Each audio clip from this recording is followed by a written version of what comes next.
আজকে আমার মানহা পুতুলটা ঘুরতে বের হয়েছে। আর সে কোথায় যাচ্ছে জানেন? তার ভাইয়ের স্কুলে।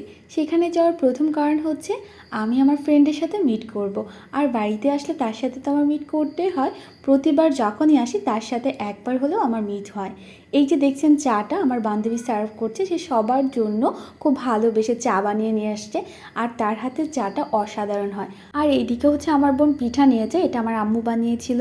তো দেখতেই পাচ্ছেন সবাই মিলে পিঠা খাচ্ছে আর বাচ্চারা দুষ্টুমি করছে। আমার মেয়েটা যখন সবাইকে কাছে পায় তখন সে অনেক বেশি আনন্দ পায়। আমার মানহা পুতুলটা একা থাকতে একদমই পছন্দ করে না, সে সবার সাথে থাকতে অনেক বেশি ভালোবাসে, অনেক বেশি পছন্দ করে। সব বাচ্চাদেরকে এরকম একসাথে পেয়ে আমার মানহা পুতুলটাও খুশি, সেটা দেখতে আমার কাছে অনেক বেশি ভালো লাগছিল। আমরা ফুচকা অর্ডার করে সবাই ওয়েট করছিলাম। ফুচকা সার্ভ করতে অনেক বেশি লেট হচ্ছিল, যে কারণে বাচ্চাগুলো একদমই অধৈর্য হয়ে গিয়ে লাফালাফি নাচানাচি শুরু করে দিচ্ছে, দেখতেই পাচ্ছেন।